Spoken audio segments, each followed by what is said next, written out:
પ્રાચીન કાળથી અત્યાર સુધી વિવિધ દેશોમાં વિવિધ પ્રકારની શાસન વ્યવસ્થાઓ આપણે જોઈ છે કે પહેલાંના જમાનાની વાત કરીએ તો રાજાશાહી હતી, પછી અમુક દેશોમાં સરમુખત્યારશાહી સ્થપાઈ હતી, પછી અમુક દેશો સામ્યવાદી છે, અમુક દેશો લોકશાહી છે.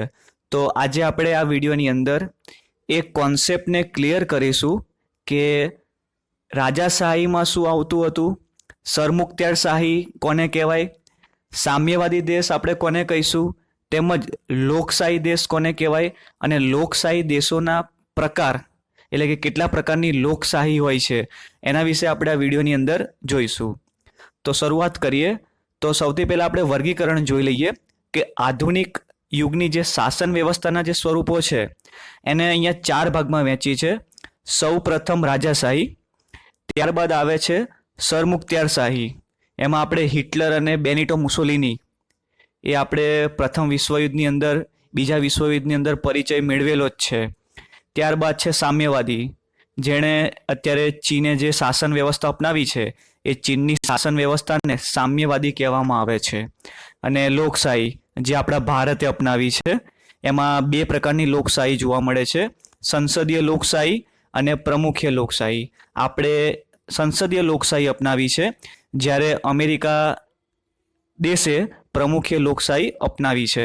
તો આજના વિડીયોમાં આપણે આ તમામ શાસન વ્યવસ્થાના સ્વરૂપ વિશે ડિટેલમાં જોઈશું. તો શરૂઆત કરીએ. અત્યારે વિશ્વની વાત કરીએ તો 200થી વધુ દેશોનું અસ્તિત્વ છે. એપ્રોક્સિમેટ આંકડો છે. કોઈ 196 દેશો પણ કહે છે, કોઈ 198 દેશો પણ કહે છે, કોઈ 202 દેશો પણ કહે છે. એટલે દેશોની કેટેગરીની એટલે કે દેશોની જે વ્યાખ્યા આવે એમાં અમુક જે ટાપુઓ છે જ્યાં આગળ વસ્તી બહુ ઓછી છે તો એવા ટાપુઓને અમુક વાર દેશ ગણવામાં બી આવે છે અને નથી ગણવામાં આવતા. તો આવા ટાપુઓને કારણે આ જે દેશોની સંખ્યા છે એ આપણને કોઈક વાર 196 પણ સાંભળવા મળે, કોઈક વાર 202 પણ સાંભળવા મળે. તો આપણે અહીંયા 200 દેશો છે અંદાજે, એટલું આપણે માની લઈએ છીએ. હવે પ્રથમ વિશ્વયુદ્ધ જ્યારે પૂરું થયું તો પ્રથમ વિશ્વયુદ્ધ પૂરું થતાં વિશ્વના જે દેશો હતા એમાં અલગ અલગ પ્રકારની શાસન વ્યવસ્થા જોવા મળતી હતી, વિવિધ પ્રકારની. એટલો બધો બદલાવ જોવા મળતો હતો અને એમાંથી કેટલીક જે શાસન વ્યવસ્થા હતી એ સફળ થઈ હતી, જ્યારે કેટલીક શાસન વ્યવસ્થા એ નિષ્ફળ ગઈ હતી. કેટલીક શાસન વ્યવસ્થા તો એવી હતી કે એણે પોતાની સાથે સાથે તો દેશનો પણ વિનાશ કરી કાઢ્યો. જેમ કે હિટલર, તો હિટલરે જે સરમુખત્યારશાહી સ્થાપી હતી તો એની સાથે સાથે એણે જર્મનીનો પણ વિનાશ કરી કાઢ્યો હતો. પછી ઇટાલીમાં બેનિટો મુસોલિની, એણે પણ સરમુખત્યારશાહી સ્થાપી હતી તો એણે પોતાની સાથે સાથે દેશનો પણ વિનાશ કરી કાઢ્યો હતો. એટલે ઇન શોર્ટ કેટલીક શાસન વ્યવસ્થા એવી હતી કે એમાં નેતાઓ સફળ રહ્યા હતા અને કેટલીક શાસન વ્યવસ્થાઓ એવી હતી કે જેની અંદર નેતાઓ સફળ રહ્યા નહોતા. જ્યારે પ્રથમ વિશ્વયુદ્ધ પૂરું થયું ત્યારે જે વિશ્વના જે દેશો હતા એમાં 2 પ્રકારની શાસન વ્યવસ્થા અસ્તિત્વમાં આવી. એક હતી સામ્યવાદી અને એક હતી લોકશાહી. ત્યારે રાજાશાહીનું અસ્તિત્વ હતું એ અમુક દેશોમાં જ જોવા મળતું હતું. બાકીના મોટા ભાગના દેશોમાં કાં તો સામ્યવાદી જોવા મળે કાં તો લોકશાહી જોવા મળે. જે લોકો વિજેતા દેશો હતા એટલે કે અમેરિકા, બ્રિટન, યુરોપ, એશિયા અને આફ્રિકાના દેશો જે નવા સ્વતંત્ર થયેલા હતા એ બધા દેશોએ લોકશાહી શાસન વ્યવસ્થા સ્વીકારી. એટલે અમેરિકા પણ ગુલામ બની ચૂક્યું છે. એટલે અમેરિકા એ વખતે બ્રિટનનું ગુલામ હતું. તો અમેરિકાએ પણ આઝાદી મેળવી છે. ઇંગ્લેન્ડમાંથી અમેરિકાએ આઝાદી મેળવી છે. તો અમેરિકાએ જ્યારે આઝાદી મેળવી ત્યારે એણે સૌ પ્રથમ લોકશાહી અપનાવ્યું હતું. તો ઇન શોર્ટ જે નવા સ્વતંત્ર થયેલા જે દેશો હતા એ લોકોએ લોકશાહી શાસન વ્યવસ્થા સ્વીકારી હતી. અને રશિયા એટલે કે તે વખતે એનું નામ સોવિયત સંઘ હતું. સોવિયત સંઘ, ચીન, યુરોપ, એશિયાના કેટલાક દેશો, આ બધા દેશોએ સામ્યવાદી શાસન વ્યવસ્થા અપનાવી હતી. આપણે પાછળ જોઈશું જ કે સામ્યવાદીમાં શું ફરક છે અને લોકશાહી શાસન વ્યવસ્થામાં શું ફરક છે. અને જે આ પ્રાચીન સમયની જે આ રાજ્ય વ્યવસ્થાનું વર્ગીકરણ છે એ મહાન તત્વચિંતક એરિસ્ટોટલે કર્યું હતું. એટલે આખી એમને વર્ગીકરણ આપ્યું છે કે પહેલાં રાજાશાહી હતું, પછી સરમુખત્યારશાહી આવ્યું, પછી સામ્યવાદ આવ્યું, પછી લોકશાહી આવ્યું. એમ જે તબક્કા હતા એ તબક્કા વિશેનું જે ચિંતન કહેવાય, જે વર્ગીકરણ કહેવાય, એ એરિસ્ટોટલે રજૂ કર્યું હતું. તો શરૂઆત કરીએ રાજાશાહીથી. તો એ તો તમે બધા જ જાણતા હશો કે રાજાશાહીમાં વંશ પરંપરાગત શાસન હોય. દરેક પ્રકારના રાજાઓનું શાસન, અનેક પ્રકારના રાજાઓનું શાસન અહીંયા જોવા મળે છે. કોઈ રાજા આપખુદ હોય, તો કોઈ રાજા પ્રજાને વિવિધ પ્રકારના અધિકારો આપતા હોય. કોઈક રાજા ખૂબ જ સારા સ્વભાવના હોય, જે પ્રજાનું કલ્યાણ ઈચ્છતા હોય છે. કોઈ રાજા ઘમંડી એવા પણ જોવા મળતા હોય છે. તો આપણે ઇતિહાસ આપણને એવું કહે છે કે રાજાશાહીની અંદર અનેક પ્રકારના રાજાઓનું શાસન જોવા મળતું હતું. કેટલી બધી એમાં ભિન્નતા જોવા મળતી હતી. અને રાજા જે વહીવટ કરતા, તો એમનું જે શાસન તંત્ર હતું, એના મૂળ લીડર કોણ? તો એ રાજા. એટલે કે રાજા જે પણ પ્રદેશનું શાસન કરતા એના મુખ્ય વડા રહેતા. અને રાજાશાહીની અંદર શાસન કઈ રીતે ચાલતું હતું? તો આમાં વંશ પરંપરાગત શાસન હતું. એ તો આપણે બધા જ જાણીએ છીએ કે રાજા મૃત્યુ પામે તો એનો છોકરો રાજા બને, એ મૃત્યુ પામે તો એનો છોકરો રાજા બને. તો એમ રાજાશાહીની અંદર જે શાસન ચાલતું એ વંશ પરંપરાગત ચાલતું હતું. પ્રજાને કોકવાર સારા રાજાના શાસનમાં ક્યારેક થોડા અધિકારો પ્રાપ્ત થતા હતા, પરંતુ કોઈ આપખુદ રાજા આવી જાય તો આવા પ્રકારના રાજાના શાસનમાં પ્રજાને કોઈ પણ પ્રકારના અધિકાર મળતા નહોતા. અને મોટે ભાગે રાજાઓ જે હતા ને, એ મોટે ભાગે બધા રાજાઓ નિરંકુશ આપખુદ જોવા મળતા હતા. અને પરંતુ આધુનિક સમયની વાત કરીએ તો આધુનિક સમયમાં રાજાઓ પોતાનું અસ્તિત્વ ટકાવી રાખવા માટે પ્રજાને થોડા અધિકારો આપવા માંડ્યા હતા. સરમુખત્યારશાહીની વાત કરીએ તો સરમુખત્યારશાહી એટલે શું? તો એક હતું સત્તા હોય.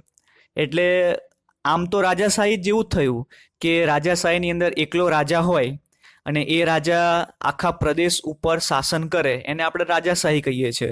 તો સરમુખત્યારશાહીમાં પણ કંઈક આવું જ છે. પણ રાજાશાહીમાં શું હતું? તો રાજાશાહીની અંદર વંશ પરંપરાગત શાસન ચાલતું હતું. એટલે કે રાજા મરી જાય તો એનો રાજાનો છોકરો શાસન કરે. પણ ઇતિહાસ આપણને એવું કહે છે કે જેટલા પણ દેશોમાં સરમુખત્યારશાહી હતી, ત્યાં આગળ લગભગ વંશ પરંપરાગત શાસન જોવા મળ્યું નથી.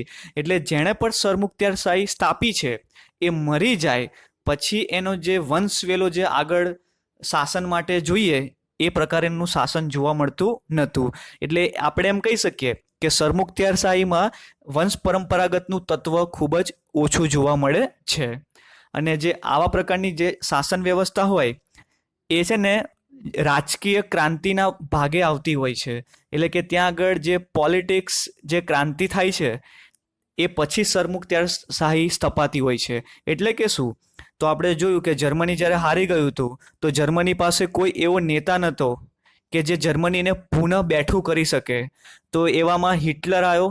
હિટલરે ભાષણ આપ્યા, વચનો આપ્યા, તો પરિણામે એને રાજકીય ક્રાંતિ લાવી. તો અને પછી એણે સરમુખત્યારશાહી સ્થાપી. એવી જ રીતે ઇટાલીમાં, તો જ્યારે ઇટાલીમાં રાજકીય અસ્થિરતા જોવા મળી હતી તો બેનિટો મુસોલિનીએ શું કર્યું હતું? તો એનો લાભ લઈને પ્રજાને પોતાને પ્રજાની સમક્ષ એણે રજૂ કર્યો હતો.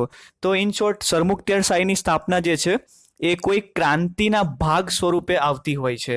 અને આ જે છે શોર્ટ ટાઈમ માટે આવતી હોય છે. એટલે કે જ્યારે જેણે સરમુખત્યારશાહી સ્થાપી હોય અને પછી જો એનું મૃત્યુ થઈ જાય તો પછી આ જે શાસન વ્યવસ્થા છે એ મહદ અંશે આગળ વધતી નથી. અને સરમુખત્યારશાહીમાં સપોર્ટ કોનો મળતો હોય છે? તો જેણે સરમુખત્યારશાહી સ્થાપી હોય એને પ્રજાનો બહુ જ સપોર્ટ મળતો હોય છે. જેમ કે હિટલર, બેનિટો મુસોલિની, આ બંને નેતાઓ જે હતા જેણે સરમુખત્યારશાહી સ્થાપી હતી, એ પ્રજાનું આકર્ષણ એટલું બધું હતું. અને જ્યારે એ ભાષણ આપતા તો ત્યારે લાખોની સંખ્યામાં પ્રજાઓ સાંભળવા આવતા. એટલે ઇન શોર્ટ એમ કહેવા જઈએ તો સરમુખત્યારશાહીની અંદર જે મુખ્ય નેતા હોય એ મુખ્ય નેતાને ત્યાંની જે પ્રજાનો સપોર્ટ ખૂબ જ મળતો હતો. અને ક્યારેક તો વ્યક્તિગત કે લશ્કરી બળવા દ્વારા પણ સત્તાના સૂત્રો લઈ લેવામાં આવતા હતા. અને એ સરમુખત્યારશાહી લશ્કરી પાસેથી જે હક હોય એ પોતે લઈ લેતા હતા અને રાજકીય હક હોય એ પણ પોતે લઈ લેતા હતા. જેમ કે આપણે જોઈએ તો જર્મનીમાં હિટલર અને ઇટાલીમાં બેનિટો મુસોલિની. એટલે જ્યારે આપણે જર્મનીની વાત કરીએ તો જર્મનીમાં રાષ્ટ્રપતિ હતા હિન્ડેનબર્ગ. હવે આ હિન્ડેનબર્ગનું અવસાન થયું ને તો પ્રમુખ પદની ચૂંટણી થવી જોઈએ, પણ અહીંયા આગળ હિટલરે પ્રમુખ પદની ચૂંટણી ના કરાવી. એ વખતે હિટલર ચાન્સેલર હતા, જર્મનીના હિટલર ચાન્સેલર હતા, પ્રેસિડેન્ટ નહોતા. તે વખતે પ્રેસિડેન્ટ હતા હિન્ડેનબર્ગ. એમનું અવસાન થયું તો એમને ચૂંટણી ના કરાવી, અને ચૂંટણી ના કરાવી અને પોતાને જ રાષ્ટ્રપતિ ઘોષિત કર્યો. એટલે કે આજથી જર્મનીનો હું રાષ્ટ્રપતિ છું એમ ઘોષિત કર્યો. તો આ આપણે જોઈ શકીએ છીએ કે જર્મનીએ હિટલરને સ્વીકારી લીધો અને પછી હિટલરે ત્યાં આગળ પોતાની અનુકૂળતા પ્રમાણે શાસન વ્યવસ્થા ગોઠવી, જેને સરમુખત્યારશાહી કહેવામાં આવે છે. એવી જ રીતે ઇટાલીમાં બેનિટો મુસોલિની. તો બેનિટો મુસોલિનીએ પણ સત્તા આવી રીતે જ પોતાને હસ્તક કરી હતી. સરમુખત્યારશાહીને મોટે ભાગે લશ્કરી પીઠબળ પ્રાપ્ત થતું હોય તો જ એ લોકો ટકી શકે ને.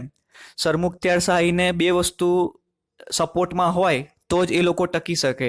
એક તો પ્રજાનો સપોર્ટ અને બીજું લશ્કરી પીઠબળ. એટલે આ બે પાવર જો સરમુખત્યારોને મળે તો જ એ લોકો આસાનીથી શાસન કરી શકે છે. અને અમુક જે સરમુખત્યારશાહી જે ઇતિહાસમાં થઈ ચૂક્યા છે એ રાજકીય સ્થિરતા એમને સારી એવી પૂરી પાડી છે. જ્યારે દેશની અંદર આર્થિક રાજકતા નથી અને આર્થિક કન્ડિશન કથળી ગઈ હતી, અરાજકતા જોવા મળી હતી, તો આવી પરિસ્થિતિને સુધારવા માટે કેટલાક સરમુખત્યારશાહી સફળ પણ બન્યા છે. એમાં હિટલર પણ કહી શકાય. જર્મની જ્યારે પ્રથમ વિશ્વયુદ્ધમાં હારી ગયું હતું તો એને બેઠા કરવા માટે અમુક એને આર્થિક નીતિઓ થોડી સારી પણ ઘડી છે. પણ આ સ્થિતિ કેવી હતી કે ટૂંકા ગાળાની હતી, શોર્ટ ટર્મ માટેની હતી. એટલે ટૂંકા ગાળાની સ્થિતિમાં દેશને સુધારવા માટે તો સરમુખત્યારશાહી તો સફળ રહ્યા છે.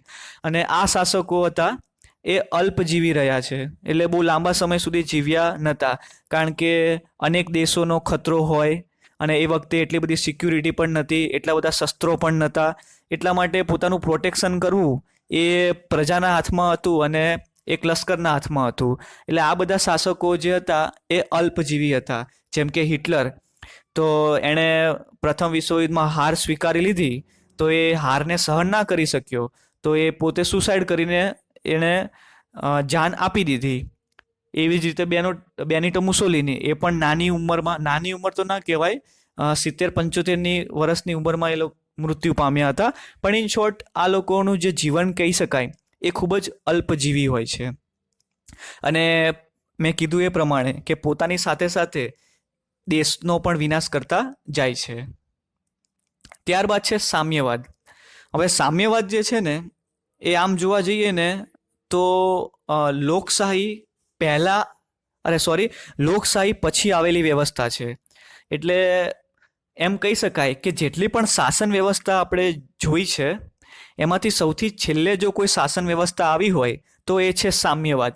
હવે સામ્યવાદમાં ફરક શું હોય છે? તો સામ્યવાદમાં છે ને આની અંદર પ્રજાને અધિકાર તો આપવામાં આવે છે, પણ અહીંયા અલ્ટિમેટલી જેમ રાજાશાહીની અંદર બધો અધિકાર રાજાનો હોય છે, એવી જ રીતે આ પ્રકારના શાસન વ્યવસ્થાની અંદર જે દેશ ઉપરનો જે તમામ અધિકાર હોય છે એ કોઈ એક નેતા એટલે કે રાષ્ટ્ર પ્રમુખની હાથમાં હોય છે. પ્રજાને એટલી બધી પણ સત્તા આપી દેવામાં આવેલી હોતી નથી. હવે સામ્યવાદની વાત કરીએ તો આ પ્રકારની શાસન વ્યવસ્થા ધરાવતા દેશો કે જે સામ્યવાદી ધરાવે છે એ કોની વિચારો ઉપર ચાલે છે? તો એ કાર્લ માર્ક્સના વિચારો ઉપર આ સામ્યવાદી દેશો ચાલે છે.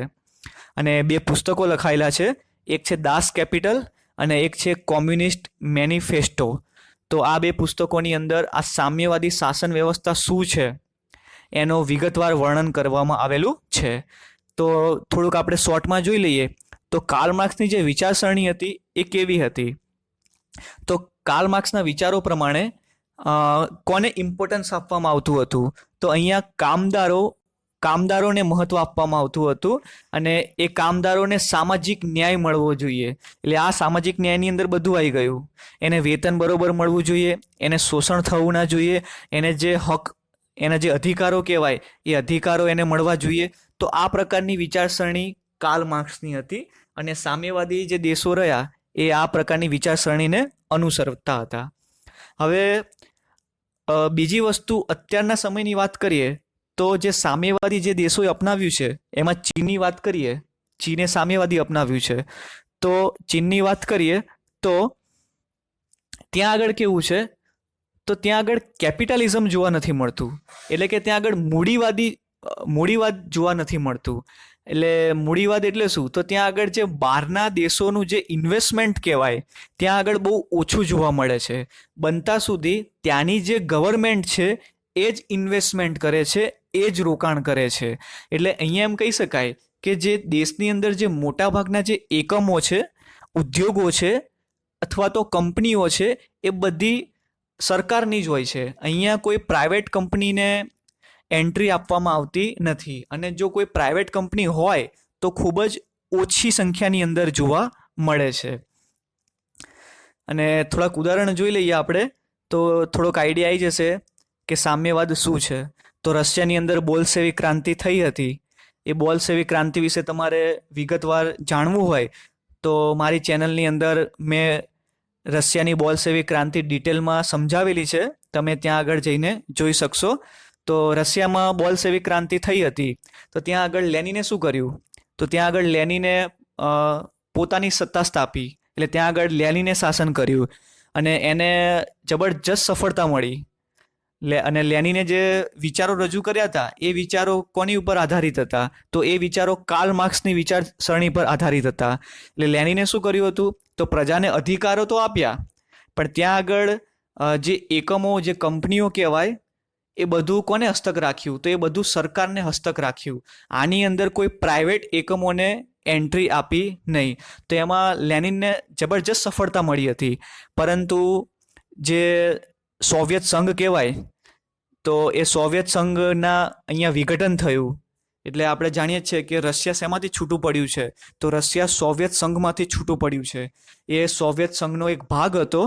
તો એ સોવિયત સંઘનું જ્યારે વિઘટન થયું પછી એમાંથી રશિયા છૂટું પડ્યું. અને લેનિને સોવિયત સંઘને મહાસત્તા પણ બનાવી, એટલે કે સુપર પાવર પણ બનાવ્યો. અને કયા બેઝ ઉપર બનાવ્યો? તો એને સામ્યવાદી જે વિચારસરણી હતી એ બેઝ ઉપર સોવિયત સંઘને મહાસત્તા પણ બનાવી. પરંતુ જ્યારે રશિયામાં લેનિન પછી મિખાઇલ ગોર્બેચોવ આવ્યા તો એ થોડાક ઉદાર હતા. તો એમણે શું કર્યું કે જે સોવિયત સંઘ હતું એનું આખું વિઘટન કરી કાઢ્યું, બધા દેશોને સ્વતંત્ર કરી કાઢ્યા. અને બધા દેશોને સ્વતંત્ર કરી કાઢ્યા અને પછી રશિયા અસ્તિત્વમાં આવ્યું, અને આમ ત્યાં આગળ સામ્યવાદનો અંત આવ્યો. એટલે રશિયા પહેલાં સામ્યવાદી હતું, પછી ત્યાં આગળ સોવિયત સંઘનું જ્યારે વિઘટન થયું અને એમાંથી જ્યારે રશિયા છૂટું પડ્યું ત્યારે એની અંદર જે સામ્યવાદી હતી એનો અંત આવ્યો, અને પછી પ્રજાસત્તાકની સ્થાપના થઈ. તો પણ હજી એ રશિયા પ્રજાસત્તાક છે, પરંતુ નામ પૂરતું જ પ્રજાસત્તાક છે. ત્યાં હજી પણ સામ્યવાદી જોવા મળે જ છે. ત્યાં આગળ રશિયાની અંદર મોટાભાગના જે અધિકારો જે કહેવાય એ હજી ગવર્મેન્ટ પાસે જ છે. એટલે ગવર્મેન્ટ પ્રજાને અધિકારો આપેલા છે, પણ એટલા બધા નથી આપેલા જેટલા લોકશાહી દેશોમાં હોય છે. રશિયાની અંદર મેજોરિટી કંપનીઓ બધી ત્યાં રશિયન ગવર્મેન્ટની જ છે. એ કોઈ બહારની કંપની અથવા તો કોઈ પ્રાઇવેટ કંપનીને એટલું બધું પ્રોત્સાહન આપતા નથી. પછી બીજું ઉદાહરણ જોઈએ તો ચીનની અંદર માઓ ત્સે તુંગ, જે ચીનની અંદર સામ્યવાદી શાસન કરનારા સૌ પ્રથમ. હવે ત્યાં આગળ ખેડૂતોનું પ્રભુત્વ વધારે જોવા મળતું હતું. અને માઓ ત્સે તુંગ શું માનતા હતા? તો એ એવું માનતા હતા કે ઉત્પાદનના જેટલા પણ સાધનો છે, જેમ કે ખેતી, પછી કારખાના, પછી તે વખતની બેન્કો, એ બધું રાજ્યના નિયંત્રણમાં હોવું જોઈએ. એટલે માઓ ત્સે તુંગની જે સામ્યવાદી નીતિ હતી એ નીતિ અનુસાર પ્રજાને હકો આપતા હતા, પણ ઓછા હકો આપતા હતા. પરંતુ જે પણ પ્રકારનું ઉત્પાદન થતું હતું, ઉત્પાદનની જે પણ પ્રવૃત્તિ થતી હતી, એ પ્રવૃત્તિનું નિયંત્રણ સરકારને હસ્તક હશે. અને આ બધી જે પ્રવૃત્તિ હતી એ પ્રવૃત્તિ સામૂહિક ધોરણે જોવા મળતી હતી.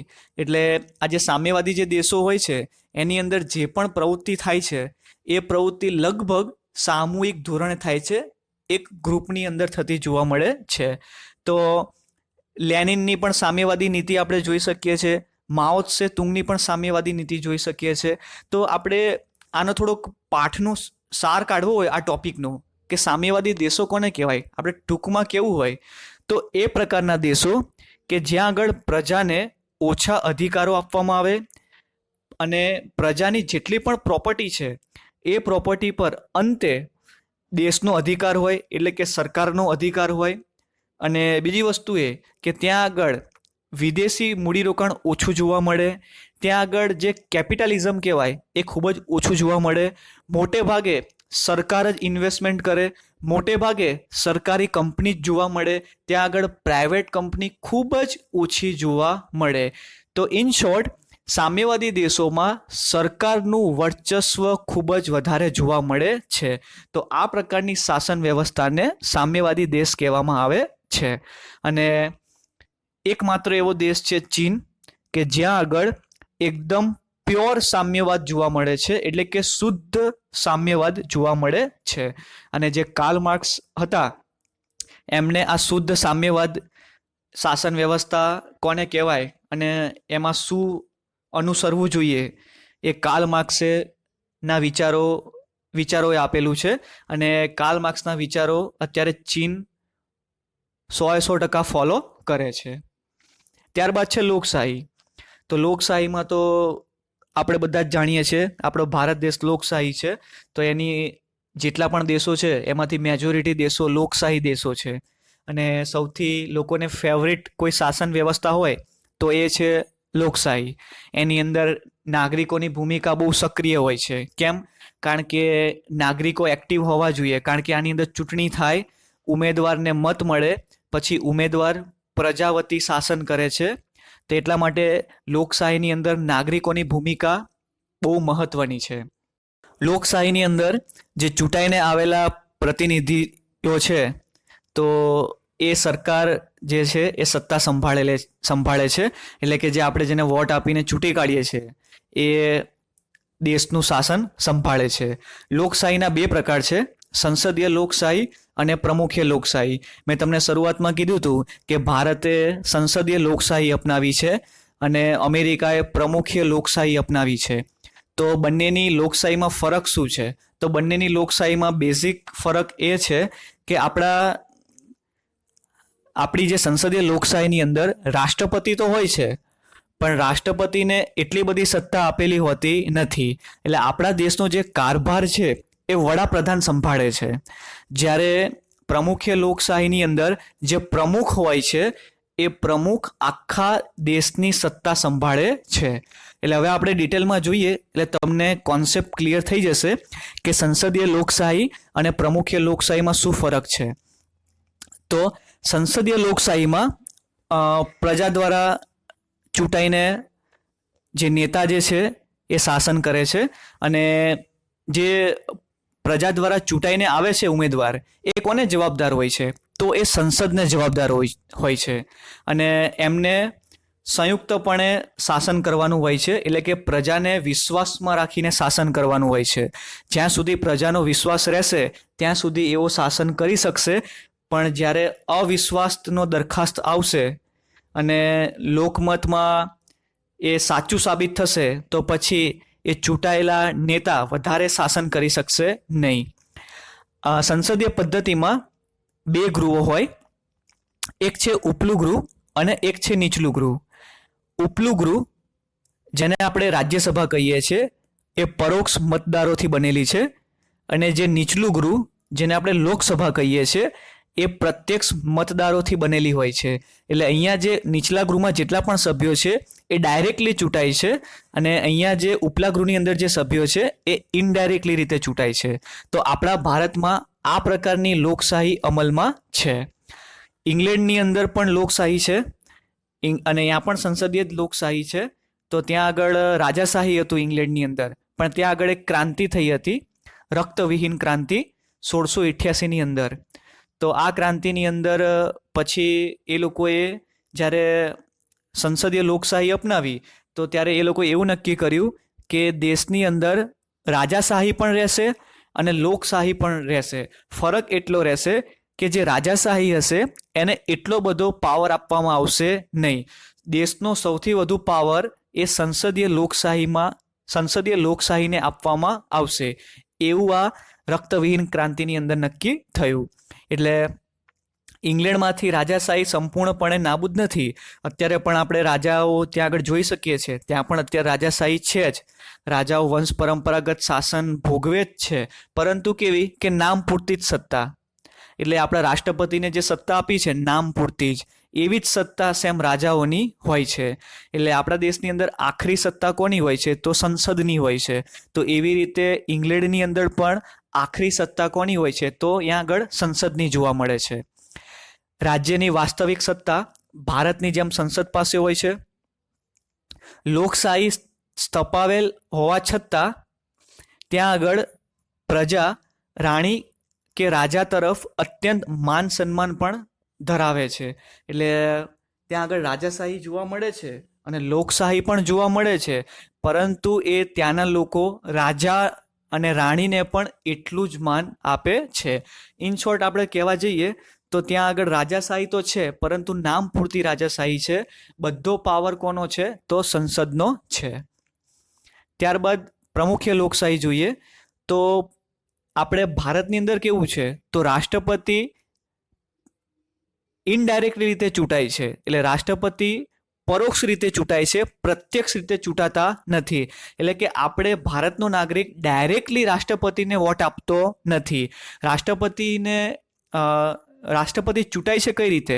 તો રાજ્યની જે આપણે વિધાનસભા કહેવાય, વિધાન પરિષદ કહેવાય, એ વિધાનસભા અને વિધાન પરિષદના જે ચૂંટાયેલા સભ્ય છે એ ચૂંટાયેલા સભ્ય રાષ્ટ્રપતિની ચૂંટણીમાં મત આપે છે. એટલે આપણે કહી શકાય કે અહીંયા પ્રજા ડાયરેક્ટલી રાષ્ટ્રપતિને ચૂંટતી નથી. કેવા પ્રકારની લોકશાહીમાં? તો આપણી સંસદીય લોકશાહીમાં. જ્યારે પ્રમુખીય લોકશાહીમાં શું છે? તો પ્રજા જ સીધા રાષ્ટ્રપતિને ચૂંટી કાઢે છે. આપણે સીધા વડાપ્રધાનને ચૂંટીએ છીએ, જ્યારે રાષ્ટ્રપતિને ઇનડાયરેક્ટલી રીતે ચૂંટીએ છીએ.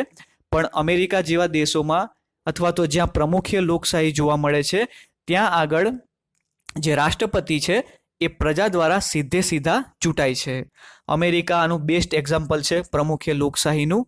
4 વર્ષ માટે શાસન પ્રમુખ ભોગવે છે. અને બીજી વસ્તુ એ કે પ્રમુખ જ કારોબારીને પસંદ કરે છે.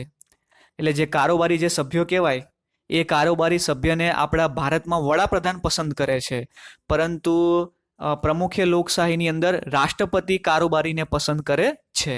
અને આપણા ભારતમાં કેવું છે?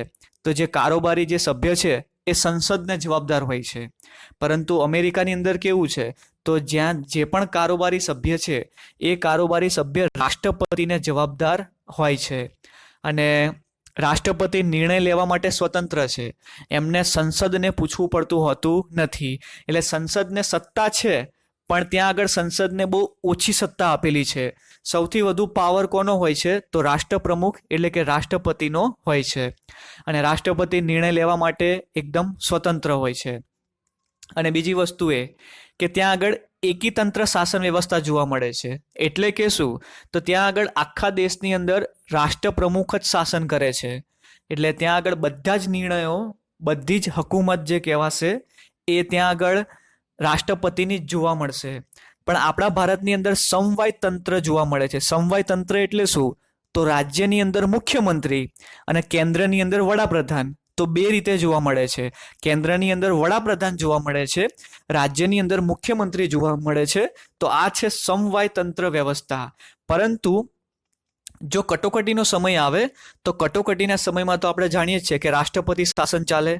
તો જે કટોકટી સમયે આપણા બંધારણમાં એકીતંત્ર શાસન વ્યવસ્થાનો પણ ઉલ્લેખ કરેલો છે. એટલે કે જો દેશની અંદર જ્યારે કટોકટીની સિચ્યુએશન સર્જાય તો ભારતની અંદર પછી મુખ્યમંત્રીને જે સત્તા આપી છે એ થોડા સમય માટે લઈ લેવામાં આવશે અને ત્યાં આગળ રાષ્ટ્રપતિ શાસન ચાલશે. તો આ હતી પ્રમુખીય લોકશાહી.